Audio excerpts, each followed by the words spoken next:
All right, hopefully we're recording. Let me see if it gives me any indication. It doesn't, so I'm hoping that we are. Well, I have a way to pause it and stop it, so I guess it is recording. Okay, fantastic. So I guess what I want to do is get you guys on the right path for this project and to get you started. And that is probably my email, and I do get a lot of emails, so I think what I'm going to do is close it out so this doesn't continue to pester us. Okay, so in here we've got the project topics. Have you all had a chance to look at these topics yet? Yes. Have it printed Yes. out. All right, there is one in particular that is a little problematic, and it's this one, management versus leadership. If you could stay away from that topic, I think you'll be fine. Every other one, though, I have found seems to be okay. So that is one thing I want to say about the topics. But once you determine which topic that you're interested in, what you're going to do is you're going to want to go out to, I'm trying to open up a new window here. Let me see if I can do it manually. Here we go.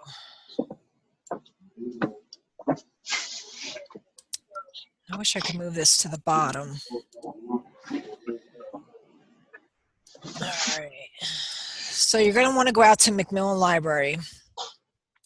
And it automatically comes up because I go to the library quite a bit. Library.indianatech.edu. You can also get it from Indiana Tech's homepage. But once you get out here to the Macmillan Library, what I like to do is I like to use ProQuest. And I'll tell you why in just a second, but that's the database that I'm going to go to. So once you sign in and you get out here to the library, come over here to databases A to Z, and then you want to go to P, or you could probably type in ProQuest, but you just want to come down here to ProQuest. You're going to sign in here. And what you're going to want to do is probably keep track of a list of search terms, because you're going to have to try a variety of different ways to search for your topic.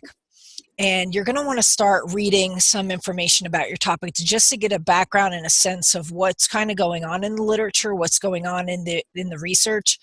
So if we were going to do, and I've been working with a student for a while now on a project, and what he's wanting to do is research the contributing factors to a successful small business. And he's focusing in on small businesses in New Haven, Indiana. So he could look up small business success, or how about we could say factors in small business success. I got a quick question. Do we have to pick one of the topics where it says the arts, business, health, or he just actually just start searching from the search engine? I usually just start from here. Okay. And I'll show you what I do once I get in this area. Usually what I like to do, see, you're going to see there's over 700,000 results. So I narrow this down. And the reason why I like ProQuest is because I can say, show me dissertations. And I like dissertations because somebody's already researched this topic and they will have a literature review already. So if I go out to that literature review, I could see what all the major works are in that particular area. So that's a good starting place for me. And as you can see, I selected dissertations to filter down for that, and it's still 600,000 results. So the other thing you can do is you can change your range. And I could say, show me everything. And if I want something recent, I can say, show me everything that's been published since 2015. And that should narrow us down quite a bit. So now we're down to 60 or 58,000 or 68,000. So it'll give you some ideas. You could just usually skim through here. Like this one here is talking about sustainability in Nigeria. And you're going to find that these projects are really, really focused. And that's what you want to do with your topic as well. Because like the student I've been working with the small business success, of course, he's going to take a leadership approach to this. So he's going to say, all right, leadership's probably one of the factors. And he's also a small business owner. So he thinks, his belief is, it's got to be leadership, it's got to be communication. And what was the third factor? There were three factors: leadership, communication. I can't remember what the third factor was. But I had to really get him to narrow it down. I said, this has been researched already, so try to trim this down a little bit more for me. So that's when he said, okay, I'll just look at business owners in New Haven, Indiana. I said, how are you defining a small business? So, we've really kind of chunked this down and got very, very narrow, but you're going to find that's a lot of these projects are going to be that narrow. So like this one here is looking at strategies of success for African American small businesses. That's what I'm saying. It gets very, very specific. But you're going to want to look through some of these. And if you don't get a lot of the results, then you can say something like, and that's why I said, keep track of what you've searched. Is there an amount that we have, references that we have to have for this project? I believe it's 25. Got it. Okay, so now I'm looking at leadership, small business success. And that same Nigeria came up again. Skills female small business owners use to succeed in business. And you could just pick on any one of these. You click on it, and it's going to bring you out to, you can do the full text. And I also found out if you want to say, oh, I want a copy of this, you can't click on this download. It will not download. You have to go over here to save it, which I only just recently learned. But a quick way is just to come out to this abstract, and you guys are going to have to write an abstract too. And this is the whole premise of what the abstract is. It's going to give me basically what this paper is about.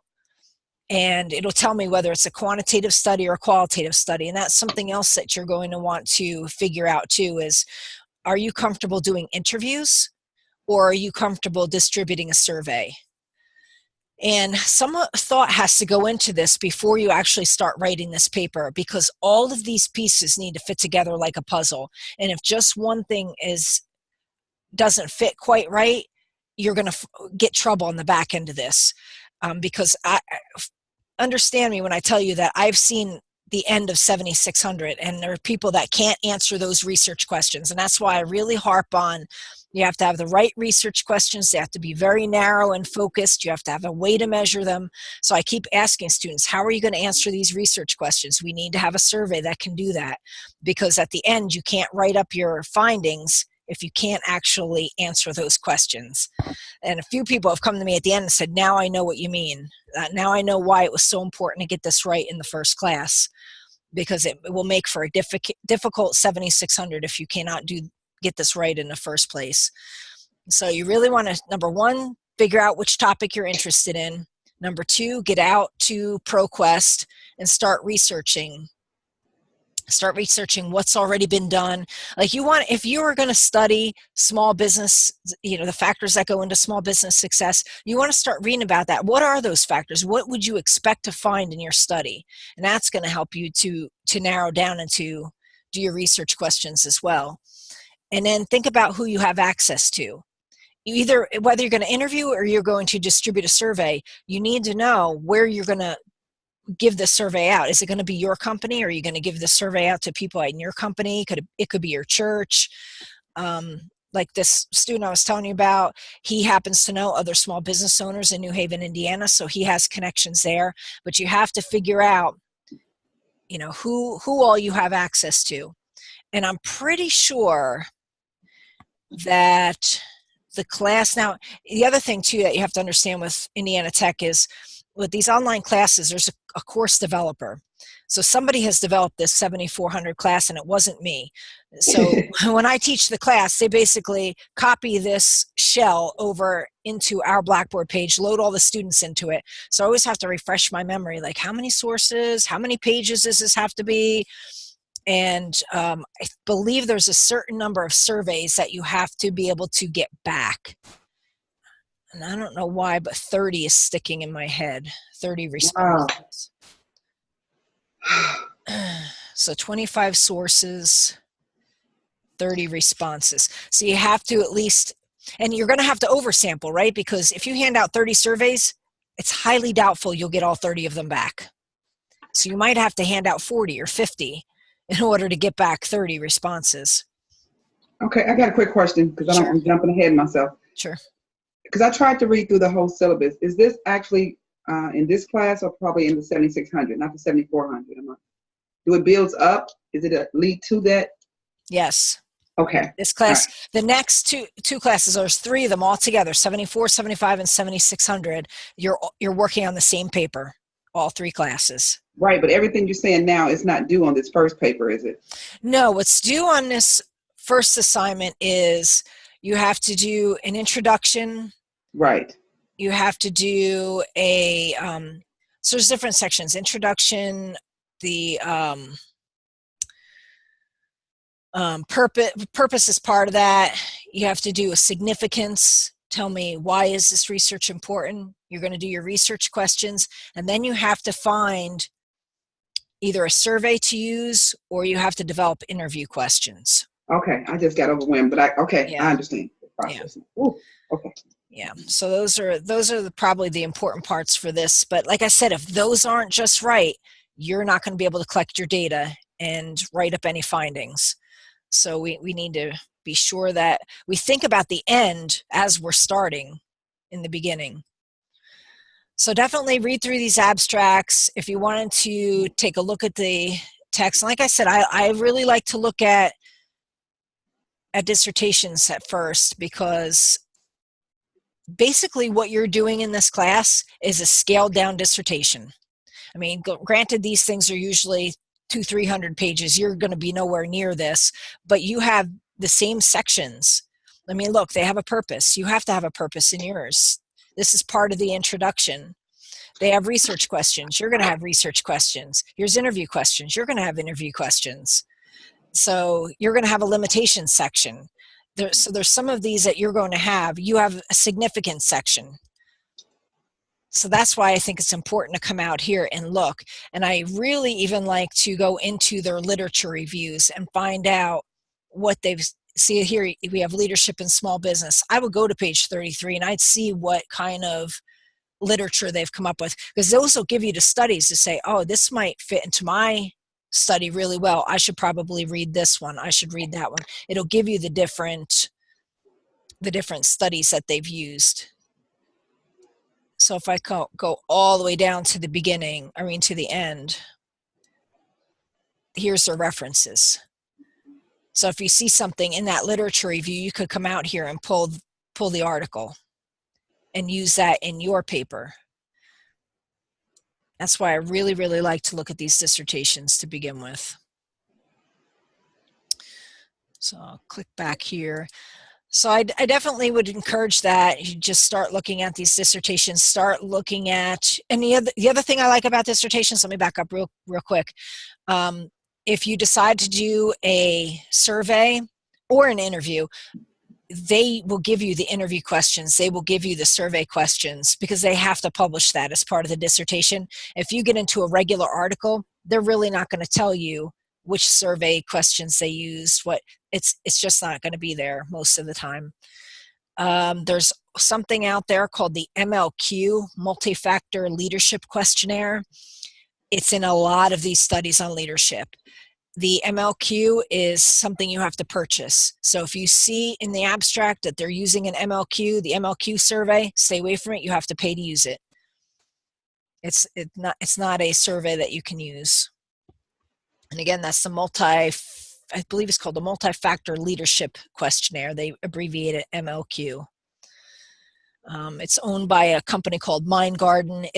And the reason why this class, they want you to use a survey already developed, because surveys have to be validated. They have to go through many, many replications and studies, pilots, and tested to validate these questions. So this class wants you, if you're going to do a survey, you've got to use one that's already published. And that doesn't mean that you have to use every single question. You can pick out the questions that will help you to answer your research question, or research questions if you have more than one, but you don't have to use the whole thing. You can select.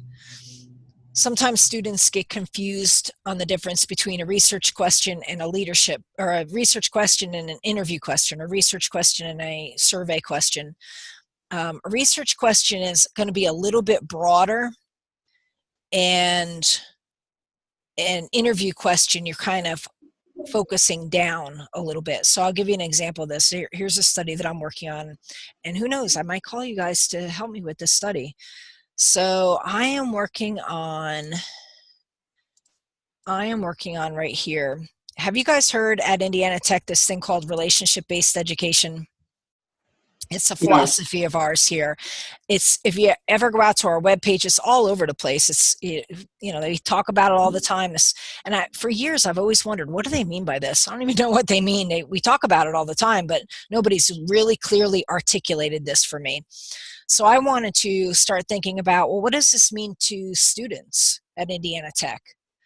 And so I started thinking about research questions, and I really wanted to look at online students, because online students might articulate this a little bit differently than maybe a face-to-face student. So my research question: how do online students describe relationship-based education? I thought maybe how do online faculty positively interact with students? In what ways have online faculty positively impact environmental variables of students? So just kind of kicking around some ideas. And I've been thinking about, well, what kind of information will I need to answer the research questions? What would my sampling strategy be? And then tonight I even started a new Word document here. So I said, okay, if these are my 3 research questions, overall my topic is going to be relationship-based education, right? That's my topic. My research question: well, how do online students describe relationship-based education? And I certainly can't just go to a student and say, well, what does this mean to you? How do you describe this? I need to really start focusing in. So this is broad. A research question is broad. Interview questions or survey questions are going to be very, very narrow and specific. So here's what I was thinking of opening up with in my interview. I'm interested in learning about your experiences as an online student. Tell me about the best online instructor you've had here at Indiana Tech. So that's going to start getting us into a dialogue, right? And it's going to, hopefully some of the information that they give me is going to help me answer, how do online students describe relationship-based education? Because I might pick up on some cues that might be relationship-based education. What made this person a good instructor? In what ways did this instructor interact with you? So now I'm getting a little bit more specific, because I'm asking about the interaction. And tell me about the worst online instructor you've had. And then I was thinking of, like, what made this a bad experience, or something like that. So I was just trying to really think through, how do I answer these research questions? What do I need to ask these participants to get to this? And I could even ask them, like, yeah, did you, have you ever heard of this relationship-based education? Well, what do you think it means? So I could ask a very broad end with something like that if I didn't get enough information. But the point is, I have to go out to the literature and look at relationship-based education and find out what I might expect to find. Like, in the literature, how do they describe it? And then I'm going to look for cues from students to see if they give me those factors that are in the literature. I might be getting a whole pattern of something else in addition to what's out there. I might get something else from students, so it means something different here at Indiana Tech. It means something different to online students, or I might find graduate students describe it differently than undergraduate students. So that's the difference here, is what I wanted you to kind of get at, is your research questions, although they're still very specific, they're a lot broader than either an interview question or a survey question. Surveys are probably going to be easier for you to distribute and get back, and then you're going to do your analysis on them. Interviews are going to take a little bit more time because you have to sit down with the person and plan on being with them for like an hour. But on the other hand, you don't have as many to do.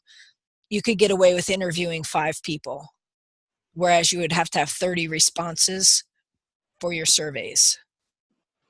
So kind of give that some consideration. I don't know how comfortable you are with having a dialogue with people. So that might be something to think about. And I mean, I'll get you through how you analyze and process this information when we get into 75 and 7600. So for right now, we just really need to think about who we have access to.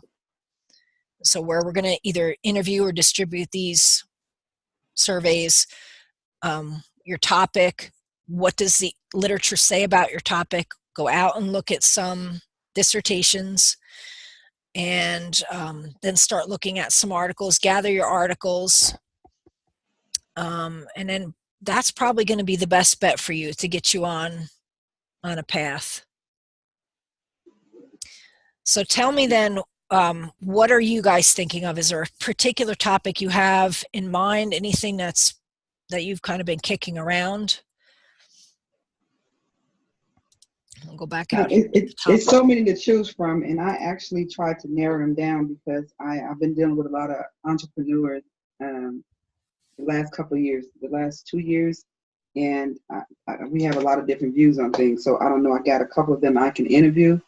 Okay, so I good. thought about entrepreneurship, and also I wanted to do something with a skill-based education and skill-based. So I'm just going to keep looking through the list. It's a very I think it's a very good list, so I just need to probably narrow it down on the one. Oh, right. Mentoring, coaching, and shadowing. I definitely want. That's one of my main ones I looked at. Okay. So once you pick a topic, so mentoring, coaching, shadowing, you ask yourself, what do I want to know about this? And that's how you start formulating your research questions. I think that's what I'm going to do it on. Okay. What do I want to know about this? Thank you. You just helped me out. All right, who else? So what else do we have interest in? Anybody else have some topics in mind? Hi, Dr. Kindred. It's Leslie. Hello, Leslie. Can you hear me okay? Oh, yes. I was looking at the topic of women in leadership, okay. And more specifically, women in male-dominated industries. I work in real estate. I've got rental houses, and I do everything from property management to you name it. And it's tough dealing with men in construction. And I know that I have to adjust my leadership style accordingly. So I was interested in looking at whether women need to have more androgynous leadership styles to be more accepted and compared to male counterparts in male-dominated industries like construction. I like that topic. That's a good topic. Would you want to do a survey or would you want to do interviews? I'm actually open to both. I have to go into Menards on a regular basis. I'm in there about 5 days a week and have a pretty good relationship with the managers in there. And I was asking them if they have, I kind of already know they do have some women in leadership positions there that are a little bit higher up. So I could either do more specific interviews with the women in management, but I was leaning more towards doing surveys of the subordinates that report to them, and looking at how they viewed them basically and what they viewed, what characteristics they viewed a good leader to have and how that matched up with the women in leadership there versus the men. Okay, so you would survey or interview, one or the other, the subordinates. So somebody who has a boss that's a woman in a leadership position, and you're going to ask them about either behaviors or characteristics or something about their boss, and then you're going to compare it to what you would expect to find from male leaders, or is that different from what you would expect to find? I mean, I guess we know overall leadership styles. So are you expecting to find something different? I guess you say you are. Well, I mean, I was going to ask in general what they consider good leadership qualities, and then I would have them rate female managers above them as well as male managers, and see if there was a different expectation between the two, to where whether women were expected to have these female characteristics and traits to have to be considered a good leader, Okay. or if they were more accepted if they had more of an androgynous leadership style, to where they needed both feminine qualities as well as male. Okay. So I think what you should do is start digging into what is already out there in ProQuest. Look at some of the studies that have already been done. And like I said, when you filter down to the dissertations, it'll also tell you in an abstract whether it was a qualitative or a quantitative dissertation. So if you're really wanting to do surveys, look for those quantitative dissertations. Those are the ones that are going to have surveys, and usually the surveys are in the appendices, so they're attached at the end. Okay. Because you're going to have to borrow one of these, or at least some questions off of them, to help you answer your questions. So you're going to have to find somebody who's researching something similar to yours, to your topic. Okay. So you're going to want to find Thank a good study that's already been done that's similar to yours. Okay. And it's okay to do a replication study. So a replication study is somebody's already done it, and you're going to replicate it, and you might be doing a different population though. Like maybe somebody's done this particular study with men, and you're doing it now with women. So you're changing it up just a little bit. Okay. Or like you said, a male-dominated industry. So you can replicate it and then see, did I get the same findings? Right. And I'm assuming that I'd have to specify two more of, I mean, obviously I'd talk about it in the paper as far as the location, but, you know, obviously I think that the opinions here in the Midwest could be different than other places, and more specifically even in the city we're in. Mm-hmm. So is that something I'll really want to hone in on, I guess? That's probably going to be something that you could put in your limitations of your study, because what we typically want to do with research is we want to be able to generalize, to extrapolate to a larger population. Like I've studied this in the small Midwestern town, and my findings are going to be applicable to everybody in the United States. That's ultimately what you want to be able to do, but you have to be under such tight constraints to be able to do that. We're not going to be able to do it in our studies, but that's a limitation. You could say, you know, this was the population used, and the results cannot be generalized to a larger population. So that is something you can address. But eventually, and I think it's the next class, you guys are going to have to talk about your site, about selecting. Now, what is this situation?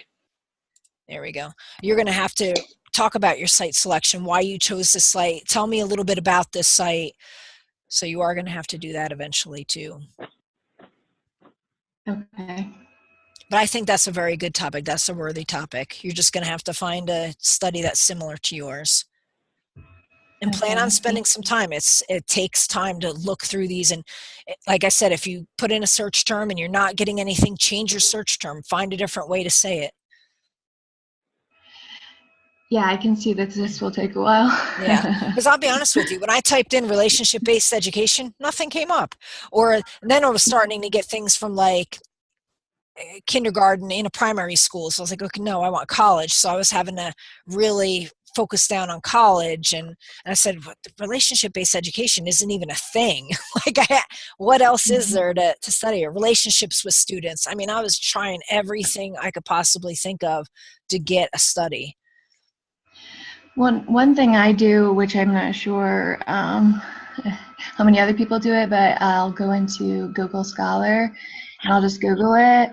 And then I will, if I find a topic that looks good, I will plug it in then to the database at Indiana Tech Yes. and try and find it there to see if I can still get it for free. Yes, that's a very, very good way to do it. That's smart. And I mean, don't overlook Google either. You just have to watch out for the wikis and things like that. But there are a lot of what do they call those? Like EDU sites.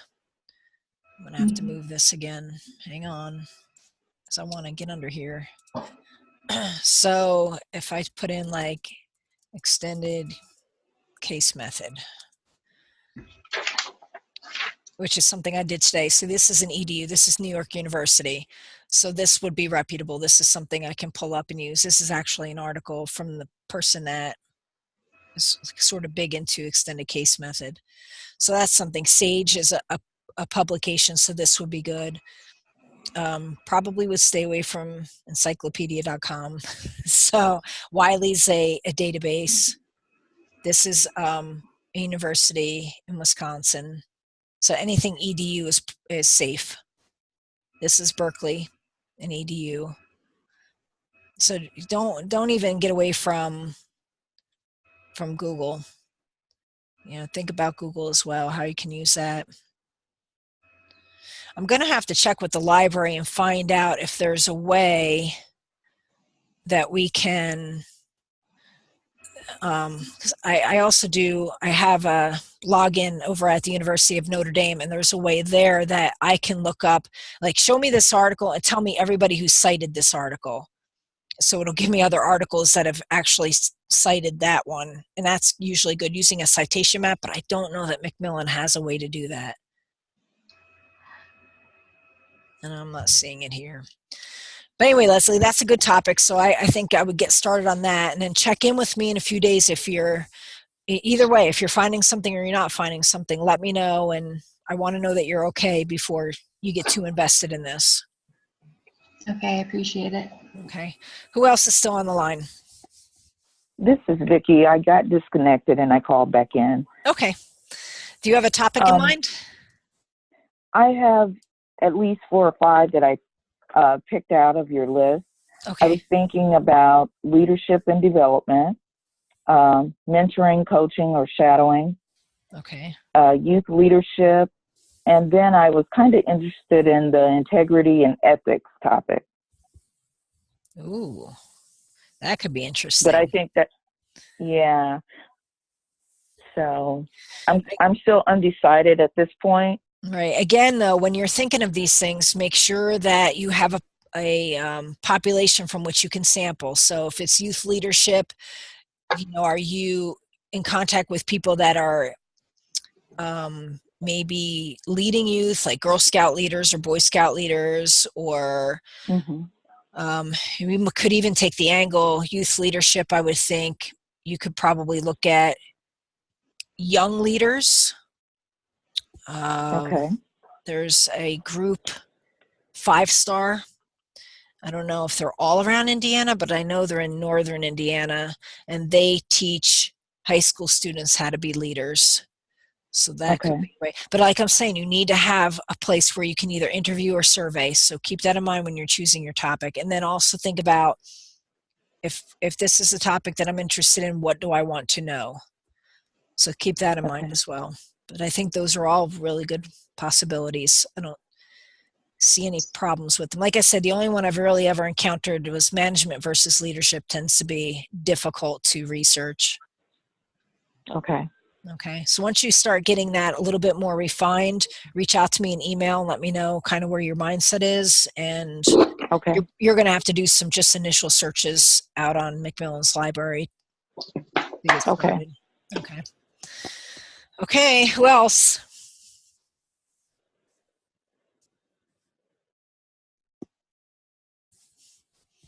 Who else on this call? Let's take a look.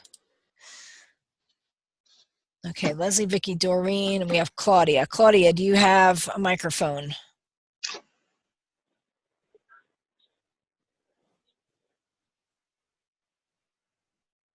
Okay, probably not because I'm not seeing the microphone button. So I'll just have to go ahead and email back and forth with Claudia. Are there any questions you guys have for me? Anything you want me to clear up or answer for you now while you have me on the phone?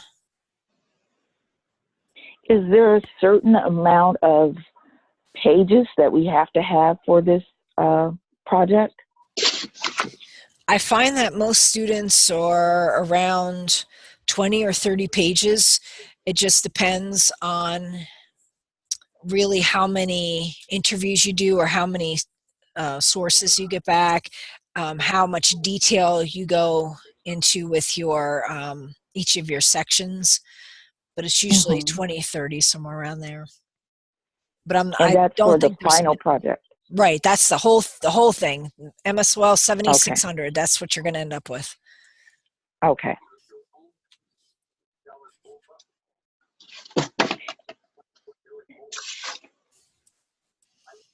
Well, And excuse Lisa, me. this is Vicki again. I'm sorry. Okay, so I got confused again. So for the MSOL 7400, it's the introduction, literature review, abstract, and survey. So for this class in particular, are we going to have 20 or 30 pages? No, not for 7400. No. Okay. Got it. It's for the whole total thing. All right. Right. Got it. Yes, ma'am. And the abstract, I want you to know something about that. The abstract's usually the very last thing that you do. They have it in the 7400 class. I'm not quite sure why, but you're going to have to start on it. You're not going to have it finished. It's going to be something you're going to have to touch on again in 7600.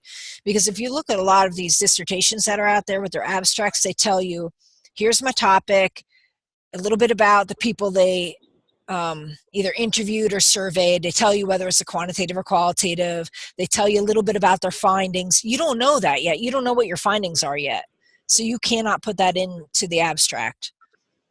So right now you're just going to have to give a brief overview of what this paper's about. So you're just going to touch on that abstract now, but you're going to hit it again in 7600. You're going to fine tune it on the back end. Got it.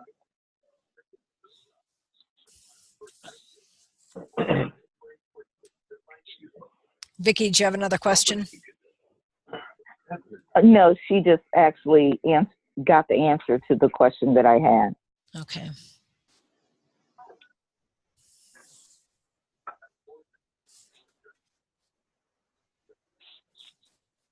When is the best time? I guess I do have another question. When is the best time to reach you through an email?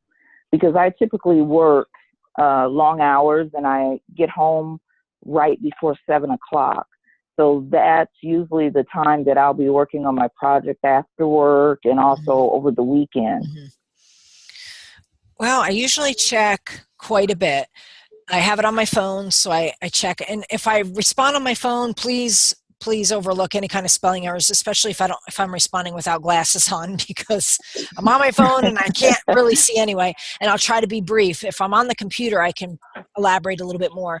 Sometimes if it's something I think I should just get on the phone with you, I'll just say call me, because it'll be much easier to go through it over the telephone than to actually type back to you.